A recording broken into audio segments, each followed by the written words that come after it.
నిర్మల్ జిల్లా కేంద్రంలోని ఓ వ్యక్తిపై హత్యాయత్నం చేసిన వ్యక్తిని పోలీసులు అదుపులోకి తీసుకున్నారు. ఘటనకు సంబంధించిన వివరాలను సీఐ కృష్ణ వెల్లడించారు. నిన్న రాత్రి వరుసకు అన్న అయిన సయ్యద్ సమీర్ గంజాయి అలవాటు చేస్తున్నాడన్న కోపంతో షేక్ సద్దాం అతడిపై దాడికి పాల్పడ్డాడు. వైఎస్ఆర్ కాలనీలోని చర్చి సమీపంలోని ఖాళీ స్థలంలో తన వెంట తెచ్చుకున్న కత్తితో సమీర్ వీపుపై సద్దాం దాడి చేశారు. గాయపడ్డ సమీర్ ను వెంటనే నిర్మల్ జిల్లా ఆసుపత్రికి తరలించగా మెరుగైన వైద్యం కోసం నిజామాబాద్ కు తరలించినట్లు సీఐ తెలిపారు. నిందితుడు షేక్ సద్దాను అదుపులోకి తీసుకుని రిమాండ్ కు తరలించినట్లు పేర్కొన్నారు. కాలనీలో కత్తితో దాడి చేసిన షేక్ సద్దాం అనే వ్యక్తిని నిర్మల్ రూరల్ పోలీసులు అరెస్ట్ చేయడం జరిగింది.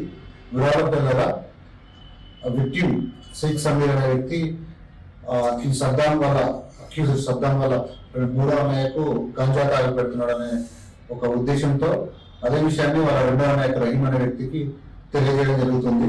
ఈ విషయంలో రహీంకు మరియు విక్టిమ్ ఎవరైతే ఉన్నారో సమీర్ వారిద్దరి మధ్య ఒక 8 days బ్యాక్ గొడవ జరుగుతుంది. ఈ గొడవకు సంబంధించి ఈ షేక్ సద్దాం మనసులో పెట్టుకుని సమీర్ ఎట్లయినా ఏదో ఒకటి చేయాలన్న ఒక కాన్సెప్ట్ లో ఉన్నాడు.